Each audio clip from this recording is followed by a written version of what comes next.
আপনারা দেখছেন তারকেশ্বর মহাবিদ্যালয় ইউটিউব চ্যানেল। দয়া করে সাবস্ক্রাইব করবেন। আজকের অনলাইন ক্লাসরুমে তোমাদেরকে আবার স্বাগত জানাই। আমরা স্ট্রং রুটসের একদম শেষ অংশে আছি, আর দুটো ছোট প্যারাগ্রাফ পড়ে রয়েছে, which are much easier to understand. We shall start that. I remember my father starting his day at 4 a.m. by reading the namaz before dawn. Dawn মানে হচ্ছে উষা, ভোর। ভোর হওয়ার অনেক আগে আমার বাবার দিনের যাত্রা শুরু হতো ভোর 4টে নাগাদ নামাজ পড়ে। After the namaz he use to walk down to a small coconut grove we owned. Own মানে হচ্ছে অধিকারে থাকা, মালিকানা থাকা। নামাজ পড়ার পরে তিনি সাধারণত প্রত্যেক দিন হেঁটে নেমে যেতেন আমাদের ছোট্ট একটা নারকোল বাগান, যেটা আমাদের, সে নারকোল বাগানে তিনি যেতেন। About 4 Miles from our home, আমাদের বাড়ি থেকে যেটা 4 মাইল পথ। 4 মাইল মানে 6 কিলোমিটার। দেখো, লক্ষ্য করে, তিনি হেঁটে নেমে যেতেন, তার মানে ঢালু পথ। He would return with about a dozen coconuts tied together thrown over it shoulder. তিনি যখন বাড়ি ফিরে আসতেন তখন প্রায় ডজনখানেক নারকোল কোনো কিছুতে বেঁধে পিঠের ওপর ফেলে তিনি ফিরে আসতেন। And only then would he have it breakfast. কেবলমাত্র তারপরেই তিনি তার সকালের খাবার খেতেন। তাহলে জয়নুল আবদিন শুধু মানসিকভাবে খুব সুদৃঢ় ছিলেন তা নয়, তার শারীরিক দৃঢ়তাও প্রশংসনীয়। তার কারণ 4 mile 8 mile, that means 12 kilometre. তিনি কিন্তু এই পথটা পরিক্রম করতেন প্রত্যেক দিন সকালে, in the form of morning walk and the family duty in the family garden. এবং 12-14টা নারকেল পিঠের ওপর ফেলে ওই 6 কিলোমিটার রাস্তা হেঁটে উঠে আসা, এটাও কিন্তু যথেষ্ট শারীরিক সক্ষমতা দাবি করে। This remained his routine even when he was in it late 60s, 60-এর দশক, 60, 61, 62, 63, 64, তার শেষের দিকে, মানে 67, 68, 69 এই বয়সেও এটিই ছিল আমার বাবার প্রতিদিনের routine. I have throughout my life tried to emulate my father in my own world of science and technology. Emulate, চর্চা করা। আমি আমার বিজ্ঞান প্রযুক্তিবিদ্যার জীবনে আমার বাবার এই চিন্তাভাবনাগুলোকে সারা জীবন মন্থন করার চেষ্টা করেছি। What a magical moment for him, how beautifully science and technology becomes associated with, becomes assimilated with religion. বিজ্ঞান এবং প্রযুক্তিবিদ্যা কি সুন্দরভাবে ধর্মের সাথে মিলেমিশে একাকার হয়ে গেল। দেখো, এই বর্ণনা এবং পুরো টেক্সটের বর্ণনা ধর্ম সম্পর্কে আমাদের ভুল ধারণা ভেঙে দেওয়ার জন্য যথেষ্ট। আমরা এতদিন পর্যন্ত জানতাম ধর্ম মানে তার সিংহভাগ কুসংস্কার। সেই কুসংস্কারের মোর্চে সরিয়ে দিয়ে যদি আমরা ধর্মকে দেখি, তাহলে সেটা ইস্পাতের মতোই চকচকে, ইস্পাতের মতোই বলিষ্ঠ, যেটা বিজ্ঞান এবং প্রযুক্তিবিদ্যাকে যথেষ্ট সাহায্য করতে পারে। যে ধর্ম থেকে বিজ্ঞান এবং প্রযুক্তিবিদ্যার যত ধরনের অগ্রগতি সব কিছু সম্ভবপর হতে পারে। I have endeavored to understand the fundamental truths revealed to me by my father. Endeavor কথাটার মানে হচ্ছে চেষ্টা করা, to try.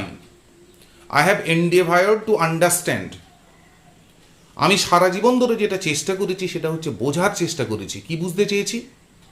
The fundamental truths revealed to me by my father. Fundamental, গোড়ার, প্রিলিমিনারি।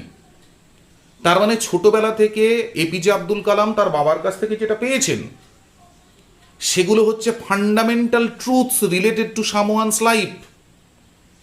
যে কোনো মানুষের জীবনের যেগুলো মূল সত্যি, যেগুলো উদ্ভাসিত হয়েছিল আমার বাবার বক্তব্যের মাধ্যমে আমার কাছে, আমি সারা জীবন ধরে সেই বক্তব্যগুলোকে বোঝার চেষ্টা করেছি অ্যান্ড ফিল কনভিন্সড দ্যাট, এবং একটা ব্যাপারে আমি নিশ্চিন্ত অনুভব করি যে, আমি নিশ্চিত হয়েছি যে, there exists a divine power that can lift one up from confusion, misery, melancholy and failure. আমি পরিষ্কার বুঝতে পেরেছি যে there exists a divine power, একটা দেব শক্তি, একটা দৈব শক্তি, একটা স্বর্গীয় শক্তি সর্বত্র বিদ্যমান এই পৃথিবীতে, that can lift one up from confusion, misery, melancholy and failure. Confusion, দ্বন্দ্ব, মিজারি, দুঃখ, মেলাঙ্কলি, যন্ত্রণা, ফেলিওর, ব্যর্থতা, তার মানে all the negative aspects of life. মানুষের জীবনে, যে কোনো মানুষের জীবনে যখন এই নেতিবাচক জিনিসপত্রগুলো ঘটে, তাকে সেই অবস্থা থেকে তুলে নিয়ে যাওয়ার জন্য, জীবনের মূল স্রোতে ফিরিয়ে দেওয়ার জন্য এপিজে আব্দুল কালাম তার জীবন দিয়ে অনুভব করেছেন, তার বিজ্ঞান প্রযুক্তিবিদ্যার জীবন দিয়ে অনুভব করেছেন। হ্যাঁ, দৈব শক্তি বিশ্বব্রহ্মাণ্ডে বর্তমান। তাহলে আমরা মূর্খের দল যারা দৈব শক্তি বা দেবতার অস্তিত্ব নিয়ে প্রশ্ন তুলি। আমরা মূর্খের দল যারা সৃষ্টিকর্তার ধারণাকে নিয়ে ছেলে খেলা করি। Try to understand the truth of religion expressed by a man who is from top to bottom a man of science and technology, not an ordinary one but world famous. এবং কি ধরনের বিজ্ঞান এবং প্রযুক্তিবিদ্যা? With which hour latest science and technology is related, space science. সেই মানুষের মুখ থেকে যখন এই কথা বেরোয়, তাকে অস্বীকার করার মতো ঔদ্ধত্য আর যাই হোক সাধারণ মানুষের মধ্যে থাকা উচিত নয়। তাহলে উনি বলছেন, আমার বাবা যে সমস্ত মূল সত্যি কথাগুলো আমার সামনে তুলে ধরেছিলেন ছোটবেলা থেকে, আমি সারা জীবন ধরে তার অর্থ অনুভব করার চেষ্টা করেছি, এবং এই চেষ্টা থেকে আমি কি ফল পেয়েছি? আমি নিশ্চিতভাবে জেনেছি যে বিশ্বব্রহ্মাণ্ডে অবশ্যই এক দৈব শক্তি বিদ্যমান, এক অদৃশ্য সৃষ্টিকর্তার শক্তি বর্তমান। যে শক্তি কোনো মানুষ যখন ব্যর্থতার মুখে পড়ে, দারিদ্র্যের মধ্যে পড়ে, দুঃখের মধ্যে পড়ে, যন্ত্রণার মধ্যে পড়ে, দ্বিধাদ্বন্দ্বের মধ্যে পড়ে, তার প্রতি সাহায্যের হাত বাড়িয়ে দেয়, তাকে ওই কালো গহ্বর থেকে মুক্তি দেয়। মুক্তি দেয় কে? স্বয়ং ভগবান, সৃষ্টিকর্তা। And guide one to one's true place. এবং যে কোনো মানুষকে তার সঠিক জায়গার দিকে চালিত করে। গাইড মানে হচ্ছে চালিত করা, পথ প্রদর্শন করা। And once an individual severs his emotional and physical bond, he is on the road to freedom, happiness and peace of mind. ধরে রাখতে পারো, for any kind of philosopher, for any kind of religious man, this is the highest state of mind they want to get. এটাই হচ্ছে মনের সর্বোচ্চ অবস্থা, যে অবস্থা প্রত্যেকটা যোগী, প্রত্যেকটা দার্শনিক পেতে চান। সিভার মানে হচ্ছে ছিন্ন করা। অ্যান্ড ওয়ান্স অ্যান ইন্ডিভিজুয়াল সিভার্স, একজন ব্যক্তি যখন ছিন্ন করতে সমর্থ হন, কি ছিন্ন করতে হবে? Emotional and physical bond. আসল পৃথিবী বড় মায়ার, পার্থিব জিনিসের মায়া আমাদেরকে আষ্টে পিষ্টে বেঁধে রাখে। কিন্তু ভগবানের পথে চলতে গেলে, সৃষ্টিকর্তার উপস্থিতি অনুভব করতে গেলে যেটা প্রয়োজন, সেটা হচ্ছে ধীরে ধীরে সমস্ত ধরনের পার্থিব বন্ধন থেকে নিজেকে মুক্ত করতে হবে। লোভ, লালসা, কামনা, বাসনা, এগুলোকে পরিত্যাগ করতে হবে। অ্যান ইমোশনাল বন্ড, এবং পৃথিবীতে আসার পরে মৃত্যুর আগে পর্যন্ত আমাদের যে আবেগের বন্ধন তৈরি হয়,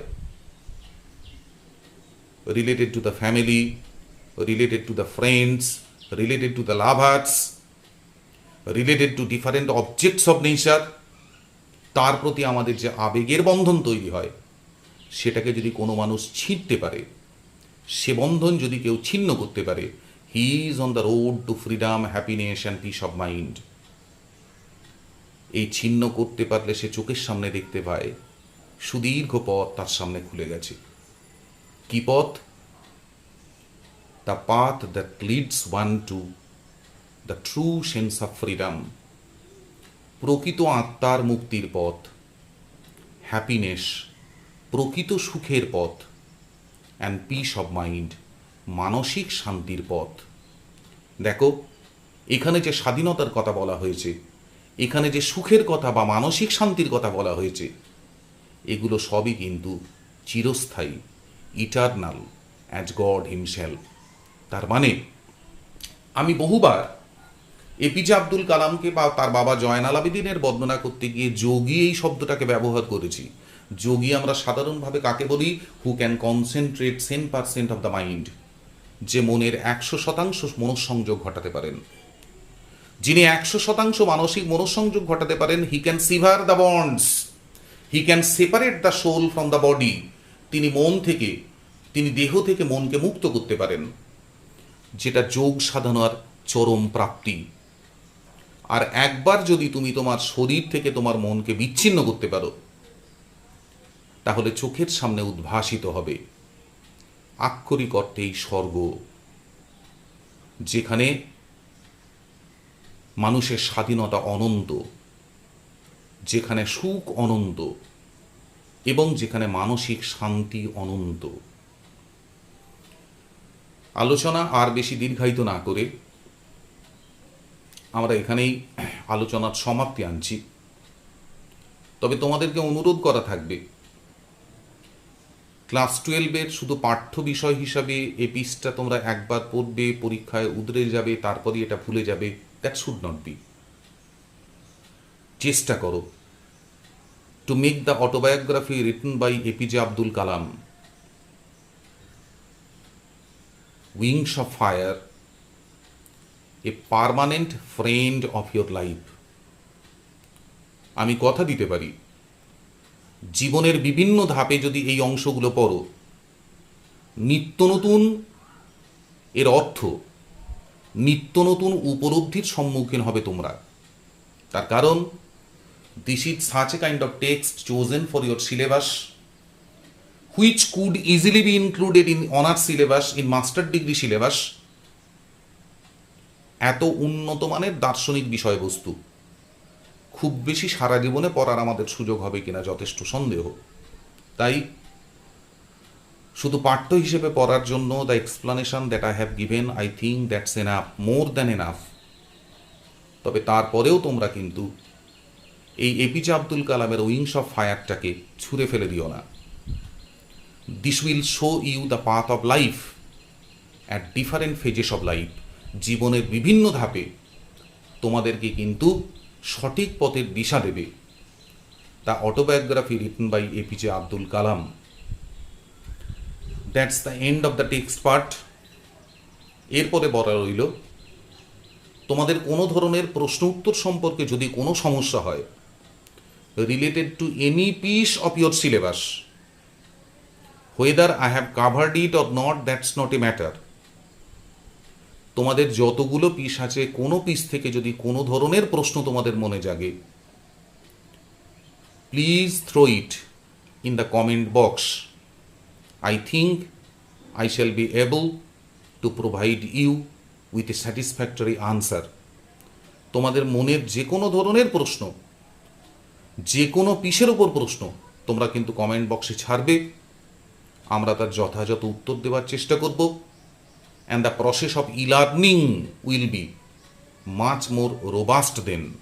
এই যে ই-লার্নিং প্রসেসে আমরা লেখাপড়া শেখার চেষ্টা করছি, এই পদ্ধতিটা আরও সুদৃঢ় হবে যদি তোমরা তোমাদের প্রশ্নগুলো, আরও যদি কিছু প্রশ্ন জাগে সেই প্রশ্নগুলো যদি আমাদের এই সাইটে দাও, আমরা অনলাইনেই তোমাদের কাছে উত্তর পৌঁছে দেওয়ার চেষ্টা করব।